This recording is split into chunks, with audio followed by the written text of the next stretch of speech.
శ్రీ సీతారామాభ్యాం నమః.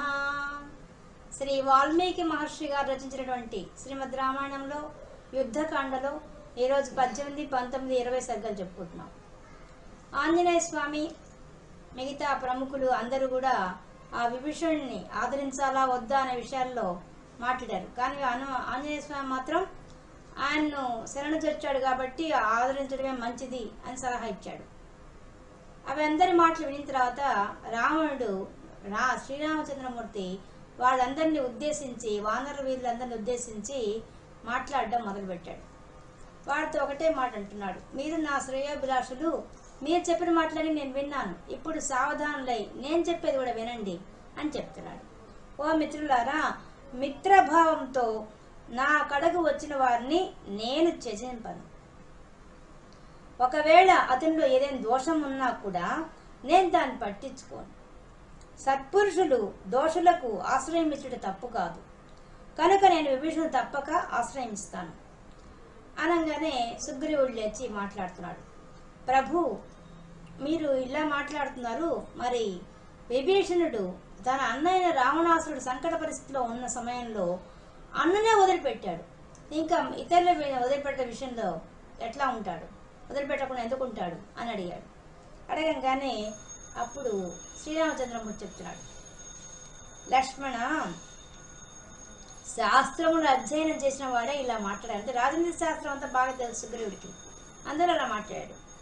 కానీ సుగ్రీవ, ఇక్కడ ధర్మ సూక్ష్మం ఒకటి ఉంది, అది నువ్వు గమనించాలి. ఏంటంటే ఆ ధర్మసూత్రము, ఇక్కడ రాజులందరికీ కూడా జ్ఞాతుల వల్ల భయం ఉంటుంది, మరియు తమ చుట్టుపక్కల ఉండే దేశాల మీద రాజుల మీద కూడా అనుమానం, శంక ఉంటుంది. ఇంకా జ్ఞాతులు మొదటి నుంచి కలిసిమెలిసి ఏమి ఉండరు, కాబట్టి జ్ఞాతుల మీద ఎప్పుడూ అనుమానం అనేది రాజులకు ఉంటుంది, అది సహజం.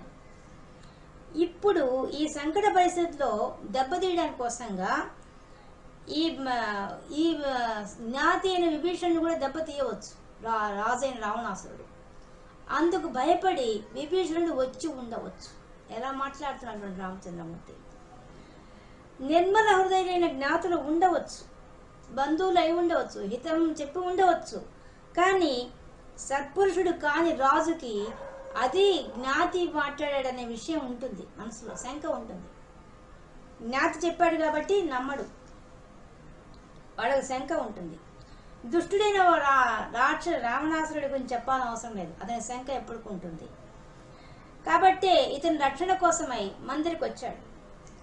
ఇతను శత్రుడి పక్షంలోనే వచ్చాడు, కానీ చేరదీయడం దోషమని మీరు చెప్తున్నారు అందరూ. కానీ నీతి శాస్త్రం అనుసరించి మాత్రం నేను వెళ్తాను. నీతి శాస్త్రంలో ఏముంది, అతని వంశంలో పుట్టిన ముఖ్యంగా మనం గమనించాల్సింది, ఇతని వంశానికి చెందిన వాళ్ళం మనం కాము, మన వంశానికి చెందినవాడు అతను కాదు. ముందు ఈ రాక్షస జాతికి సంబంధించిన వాడు విభీషణుడు.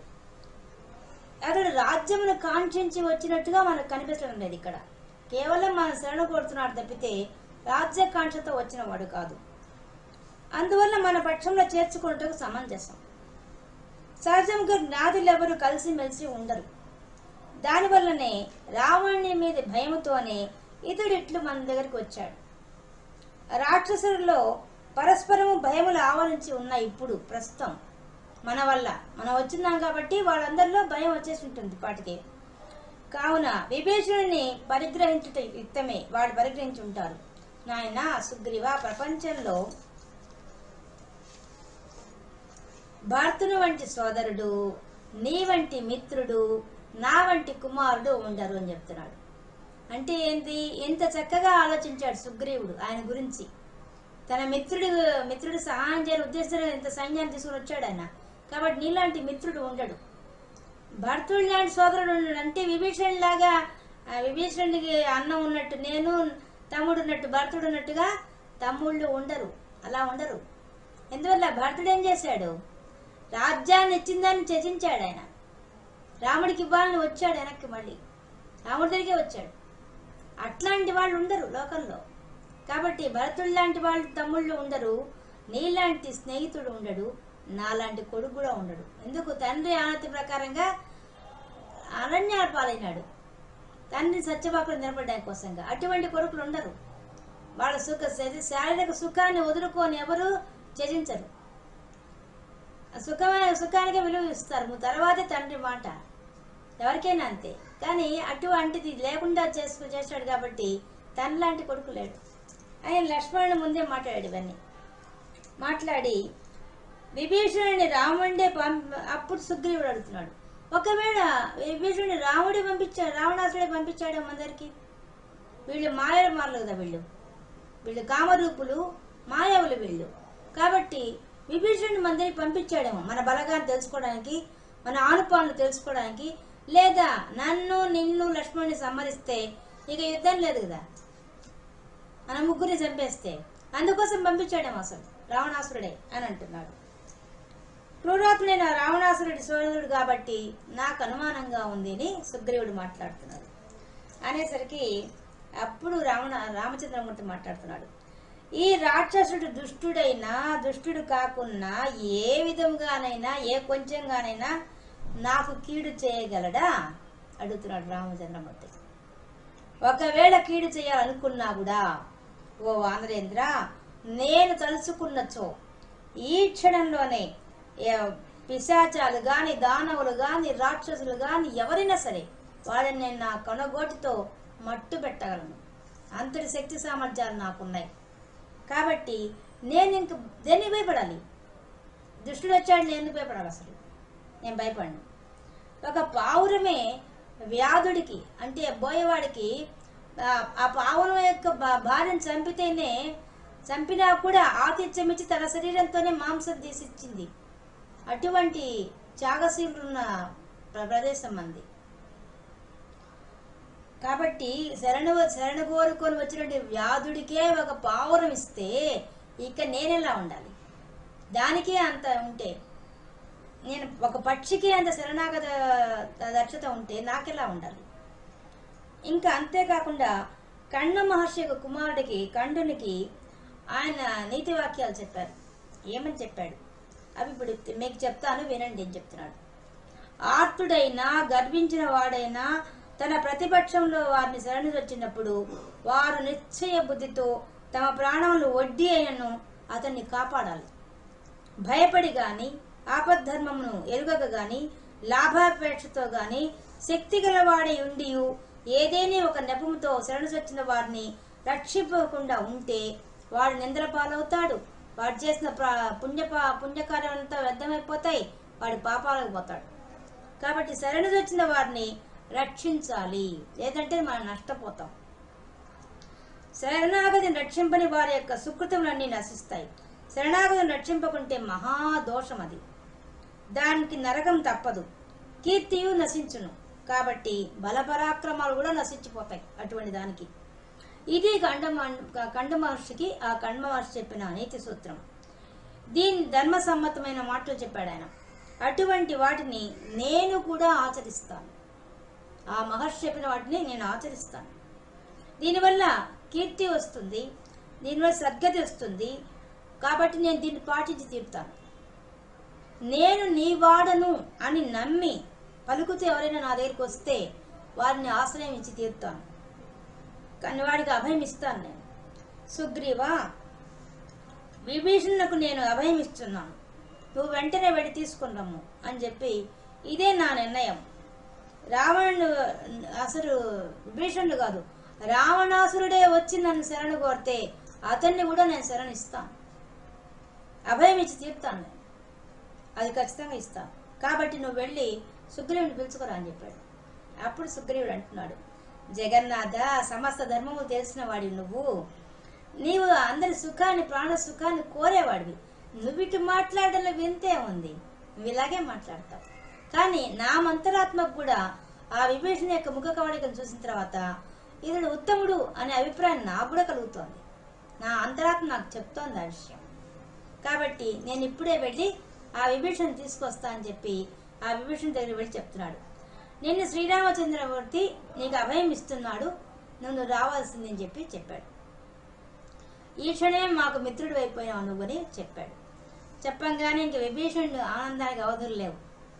గరుత్మంతుడు కదా విష్ణుమూర్తి దగ్గరికి వెళ్ళినట్టుగా వచ్చేసాడు విభీషణుడు. వచ్చి ఆయన ఆకాశంలో నిలబడి మాట్లాడాడు విభీషణుడు.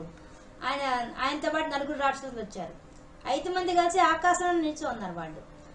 ఆయన కిందికి రావడానికి సంశయించాడు. ఎందుకంటే ఏమైనా ఈ సుగ్రీవుడు చెప్పాడు కానీ వాళ్ళని ఏమైనా హింసిస్తారా అని అనుమానం వచ్చింది ఆయనకి. అందుకని కింద చూశాడు. కానీ అందరూ ఆనందంతో ఉన్నారు. నేను దిగాలని, నేను రావాలని, రాముడితో కలవాలని ఆనందంగా ఉన్నారు వాళ్ళంతా. ఎందుకు రాముడు చెప్పాడు కాబట్టి. అప్పుడు అది చూసి చిన్నగా దిగి కిందికి వచ్చేసాడు ఆయన. వచ్చేసేసి రాముడి దగ్గర తీసుకెళ్లారు ఆయన్ని, విభీషణుడిని తీసుకెళ్ళగానే చెప్తున్నాడు, ప్రభు నేను రావణాసురుడి యొక్క తమ్ముడను. రావణాసురుడికి నేను ఎన్నో హితవచనాలు చెప్పాను, సీతామాతను అప్పగించమని చెప్పాను. కానీ నా మాటలు వినకపోగా నన్ను ఎంతో ఘోరంగా అవమానపరిచాడు. కాబట్టి నీవు సమస్త ప్రాణులకు రక్షకుడు అని నాకు తెలుసు. అందుకే నేను శరణొచ్చాను. నేను ఆ లంకను, అతడి నా మిత్రులను, నా భార్య పిల్లల్ని, నా సంపదలను అన్నీ వదిలి వచ్చేసాను. ఇక నా జీవితంలో సమస్త సుఖాలు, కడకు నా సర్వస్వము నీ ఆధీనం అని చెప్పేశాడు.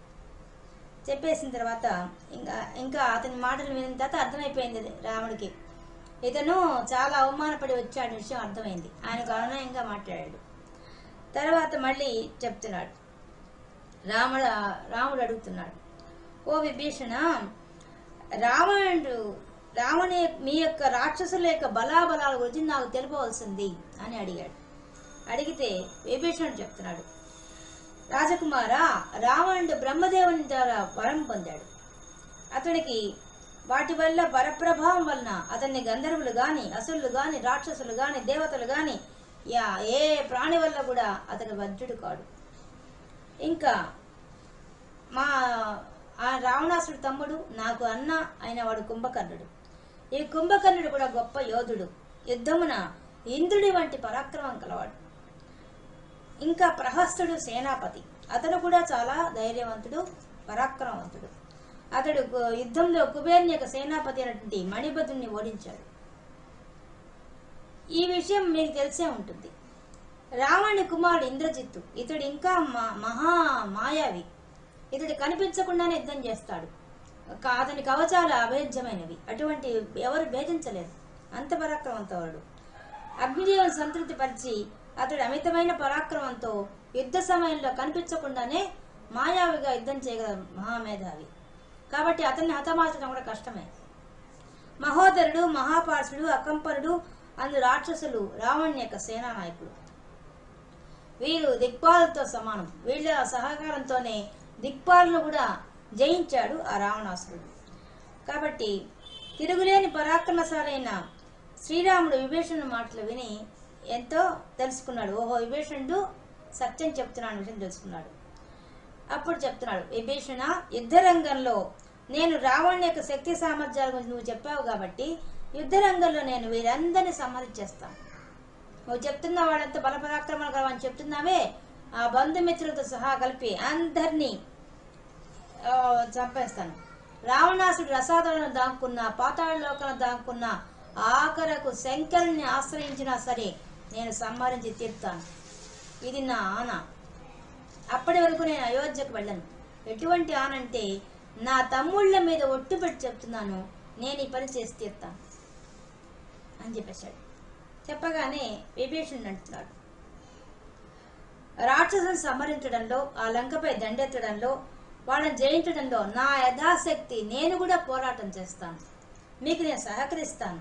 నా ప్రాణాలు వడ్డైనా సరే మీకు నేను సహకరిస్తాను అనగానే రాముడికి సంతోషం అయిపోయింది. లేచి ఆ విభీషణుని కౌగిలించుకున్నాడు. ఆయన కౌగిలించుకొని మాట్లాడిన తర్వాత ఇప్పుడు వెంటనే లక్ష్మణుని పిలిచాడు. లక్ష్మణ, ఇతనికి ఇప్పుడే లంకకు పట్టాభిషిక్తుని చేస్తున్నాను ఈ విభీషణుని, నువ్వు సముద్రం జలాన్ని తీసుకురా అని చెప్పాడు. అప్పుడు లక్ష్మణుడు వెళ్ళి ఆ సముద్ర జలాన్ని తీసుకొస్తే లంకా నగరానికి అభిషిక్తుని చేశాడు ఆ విభీషణుని అప్పుడే శ్రీరామచంద్రమూర్తి. తర్వాత వాళ్ళంతా కూర్చొని ఇంకా మాట్లాడుకుంటున్నారు. మాటల్లో హనుమంతుడు, సుగ్రీవుడు కలిసి ఆ విభీషణుని అడిగారు, ఈ మహాసముద్రం దాటడం ఎట్లా, అవతల తీరం చేరడం ఎట్లా, ఇది ఎట్లా చేయాలో చెప్పవలసింది, సూచించవలసింది అని చెప్పి విభీషణుని అడిగారు. అడిగేసరికి ఇది మహా జలజంతువులతో కలిసింది, ఇటువంటి దాన్ని దాటడానికి కష్టం కదా అని అడిగారు. అప్పుడు ఆయన చెప్తున్నాడు, మిత్రులారా, రఘువంశమైన ప్రభు అయినటువంటి ఈ శ్రీరామచంద్రమూర్తి ఆ సముద్రాన్ని వేడుకోవాలి. వేడుకోవడం ఒకటే మార్గం. అందులో ఈ సాగరం ఎలా వచ్చింది?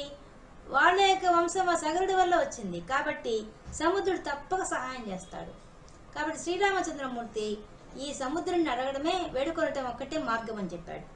అది విధంగానే సుగ్రీవుడు వెళ్ళి శ్రీరామచంద్రమూర్తి చెప్పాడు. ఈ విధంగా విభీషణుడు చెప్తున్నాడు, మనం సముద్రాన్ని దాటాలంటే సముద్రుని వేడుకోవడమే ముఖ్యమైన కర్తవ్యం అని చెప్తున్నాడు. అనగానే అప్పుడు రాముడు అడుగుతాడు, లక్ష్మణ, సుగ్రీవ, మీ ఇద్దరు ఆలోచించుకోండి. మీ ఇద్దరు బాగా తెలివిగా ఆలోచించగలవాళ్ళు, సలహా ఇవ్వగలవాళ్ళు. మీ ఇద్దరు ఆలోచన చెప్తే మీ ఆలోచన ప్రకారం నేను వెళ్తానంటాడు రాముడు. ఆయన తెలియదు కానీ అడుగుతుంటాడు.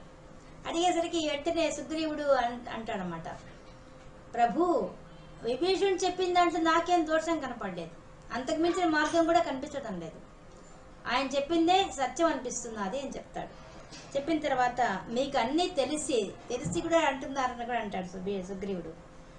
వెంటనే దానికోసంగా శ్రీరాముడు సిద్ధపడి ఆయన ఏం చేస్తాడంటే పెద్ద దర్భాసనం వేసుకొని ఆ ఒక యజ్ఞవేదిక మీద కూర్చున్నట్టు అగ్నిదేవుడు సుప్రతిష్ఠం చేసినట్టుగా ఆయన ప్రకాశిస్తూ ఆ దర్భాసనం మీద సముద్ర తీరంలో కూర్చున్నాడు అనడంతో 19వ సర్గ పూర్తయింది. ఇంక 20వ సర్గకు వచ్చేసరికి రావణాసుడు సంగతి చూడాలి. ఇంకా రావణాసుడు సంగతి చెప్తున్నారు. శార్దరుడు అనేటువంటి ఒక గూఢచారి ఈ ఆకాశ మార్గంలో వచ్చి ఈ యొక్క సముద్ర తీరం ఉన్న దగ్గర ఉన్నటువంటి వానర సైన్యాన్ని అంతా చూసి రావణాసుడి వద్దకు వెళ్ళి చెప్తున్నాడు, ఓ ప్రభు, నేను ఇప్పుడే ఆ వానర సైన్యాన్ని అంతా చూసి వచ్చాను. వాళ్ళు మహా సముద్రంలాగా ఉన్నారు, మహా బలపరాక్రమాలు కల వాళ్ళ కనిపిస్తున్నారు. వాళ్ళని చూస్తే ఆ మహాసైన్యము అగాధంలాగా ఉంది, అపారంగా ఉంది. పైన 10 యోజనాల వరకు అంతటా వ్యాపించి ఉన్నారు. వాళ్ళంతా క్రిక్కిరిస్తున్నారు. పైన వ్యాపించి కాదు, క్రిక్కిరిస్తున్నారు. మహారాజా, నేను పై చూచొచ్చాను, లోపల ఉండే విషయాలు ఇంకా తెలియవు. పై ఆకాశం చూస్తే నాకు ఈ విషయం బయటపడింది. కాబట్టి నువ్వు వెంటనే ఏం చేస్తావంటే సమర్థుడైనటువంటి ఒక దూతను పంపి అక్కడ ఉండే విషయాలు తీరుతెన్నులని నువ్వు తెలుసుకోవాల్సింది, అది ఉచితమని నాకు తెలుస్తోంది అని చెప్తున్నాడు ఆ శార్దరుడు. ఇప్పుడు మనకున్నది సామదాన భేద దండోపాయాలే. సామం అంటే దానం, అంటే సీతాదేవిని వాళ్ళకి ఇచ్చేయడమే దానం. దాంతో సమస్య తీరిపోతుంది. అతను కూడా అదే చెప్తున్నాడు. సమస్య ఎక్కడ తీరిపోతుందంటే ఏం ఉచితమని చెప్తున్నాడు. వెంటనే సీతాదేవిని వాళ్ళకి ఇచ్చేస్తే దానం అయిపోతుంది. ఇంకా భేదోపాయం అంటే సుగ్రీవుడికి రాముడికి మధ్య విరోధం పెట్టడం. ఇంకా సామం అంటే మంతట్టి మార్చుకోవడం సుగ్రీవుడిని. ఇది ఒకటే మార్గాలు ఉన్నాయి. దండోపాయం అంటావా, రఘువీరుని వద్ద దండోపాయం పనిచేయదు అని చెప్పేశాడు. అంటే అతను ఎంత గమనించాడు ఆ విషయాన్ని అనేసి వెళ్ళిపోయాడు అది ఆ గూఢచారి. ఇంకా రావణాసురుడు మల్ల గుల్లాలు పడ్డాడు. ఎంత ఆలోచన చేశాడో. చేసి వెంటనే శుకుడు అనే అతన్ని పిలిచాడు, దూతను పిలిచాడు. పిలిచి నువ్వు వెళ్ళి ఆ వానర సైన్యంలోని సుగ్రీవుడితో చెప్పు. ఏం చెప్తావంటే, వానర రాజైన ఓ సుగ్రీవా, నా మాటలు ఆయన మాటలుగా చెప్పమంటున్నాడు అతనికి. ఓ కపివీరా, నీవు వానర ప్రభువుల వంశం పుట్టిన వాడివి. నువ్వు వృక్షరథుని యొక్క కుమారుడివి. మహాబలశాలైన వాలి యొక్క సోదరుడివి. వాలి యొక్క సోదరుడు అంటే వాలి నాకు మిత్రుడు. కాబట్టి నువ్వు కూడా సోదరుడితో సమానం అని చెప్పమంటున్నాడు. తన తరఫున చెప్పమంటున్నాడు అన్నమాట. కాబట్టి నీవు రాముని పక్షంలో ఉంటే నీ కలిగిన ప్రయోజనం శూన్యం. నీవు నా తట్టు వచ్చిందో నీకు వచ్చే కీడేం లేదు. కాబట్టి నీవు నాతో మైత్రి చేయము, నా పక్షం వహించుము. రాజకుమారుని శ్రీరాముని భార్యను నేను తీసుకుని అపహరించడం వల్ల నీకు వచ్చిన నష్టమేం లేదు చెప్తున్నాడు రావణాసురుడు. కాబట్టి వానరుడు వేయండి, వానరుడు నువ్వు, ఆయన నరుడు, మీ ఇద్దరి మధ్య సంబంధం ఏంది? అసలు ఏమీ లేదు. కనుక నువ్వు కిష్కింధకు వెళ్ళిపో, తిరిగి వెళ్ళిపో, నీ సైన్యంతో సహా వెళ్ళిపో అని చెప్పేశాడు. దానివల్ల దీనివల్ల నీకు వచ్చిన నష్టం లేదు, నాతో స్నేహం చెయ్యి అని చెప్తున్నాడు. రాక్షసుడు అయినా అప్పుడు ఆ మాటలన్నీ తీసుకొని శుకుడు బయలుదేరి వెళ్ళాడు. వెళ్ళి ఆకాశంలో నిలబడి సుగ్రీవుడితో ఈ మాటలని చెప్పాడు. చెప్పగానే అక్కడ ఆయన చెప్తూ ఉన్నాడు ఒక పక్క, వెంటనే కింద నుంచి వానరులు ప్రముఖులు పైకి ఎగిరేసిపోయి వాడిని పట్టుకొని వచ్చి కిందకు వచ్చి దబా దబా బాధ పెడుతున్నారు వాడిని. అప్పుడు అతడు కేకలు పెట్టాడు, నేను దూతగా వచ్చిన వాడిని శిక్షించడం తగదు, మీకు సంప తగదు అని చెప్పి ఓ రామ రక్షించుని పెద్ద కేకలు పెట్టాడు. పెట్టంగానే అప్పుడు శ్రీరామచంద్రమూర్తి అతన్ని కొట్టవద్దు, వదిలేయండి అని చెప్పాడు. అప్పుడు మళ్ళీ ఆయన ఆకాశంలోకి వెళ్ళి అడుగుతున్నాడు, ఇప్పుడు మా రాజుకు మీ సమాచారం చెప్పాలి నేను సుగ్రీవా, నువ్వు చెప్తే నేను వెళ్ళి చెప్పాలి, లేకపోతే నాకు మరణశిక్ష విధిస్తాడు ఆయన, చెప్పవలసింది అని అడుగుతున్నాడు.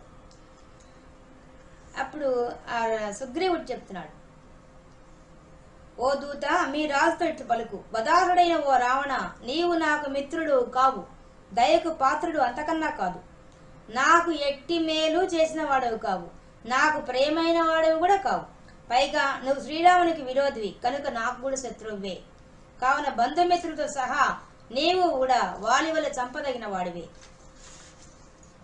ఓ నిశాచర, నేను తిరుగులేని బలముతో అతడికి వచ్చి నిన్ను, నీ కుమారులని, నీ బంధువులను, నీ జ్ఞాతులను అందరినీ ఒక్క దెబ్బతో మట్టు పెట్టేస్తాను. అంతేకాదు నీ లంకనంతను బుగ్గిపాలు చేస్తాను. ఓ మూఢ రావణ, ఇంద్రాది దేవతలు నిన్ను రక్షింపబూరినా కూడా నీవు అంతర్ధానమై ఆకాశంలో వెళ్ళిపోయి ఎక్కడైనా దాముకున్నా సరే పాతాళ లోకంలో పోతావో, రసాతలమే పోతావో, లేకపోతే ఎవరినైనా ఆశ్రయిస్తావో, లేదా చివరిగా శంకరునే ప్రార్థిస్తావో, నిన్ను మాత్రం నీ పరివారంతో సంబంధించకుండా వదిలిపెట్టేది లేదు. నీవు రామన్ చేతిలో హతం అవడం తథ్యం. కాబట్టి ఇదే మాట నా మాటగా చెప్పవలసింది అని చెప్పి సుగ్రీవుడు ఆ దూతకు చెప్పాడు. చెప్తూ ఉంటే ఒక పక్క అది కూడా చెప్పాడు ఆయన, గంధర్వులు గాని, అసురులు గాని, రాక్షసులు గాని, ఈ ముల్లోకాలు కూడా ఎవ్వరు కూడా నిన్ను రక్షించలేరని చెప్పు ఆ రావణాసుడికి అని చెప్పాడు. ఇవన్నీ మాట్లాడుతూ ఉన్నాడు. మాట్లాడుతూ ఉంటే ఆ దూత అంతా గమనిస్తున్నాడు, వీడి సైన్యాన్ని అంతా. అది అంగదుడు కనిపెట్టేశాడు. కనిపెట్టేసేసి, మహారాజా, వీడు మామూలు దూత కాదు, వీడు మనంతా గమనిస్తున్నాడు, వీడు మాట్లాడుతూ కూడా, కాబట్టి వీడిని శిక్షించవలసింది అని చెప్పగానే మళ్ళీ వానరులంతా పోయి వాడిని లాక్కొని వచ్చి బాగా కొట్టి పారేశారు. వాడిని కొడుతుంటే వాడు కేకలు పెట్టాడు, ఓ రఘువీర, నన్ను రక్షించు రక్షించు, నేను దూతను చంపకూడదు కదా, వీళ్ళు నేను నాకు ఈ రోజుతోనే ప్రాణం అయిపోయినట్టే, నన్ను రక్షించు అని చెప్పి కేకలు పెట్టాడు.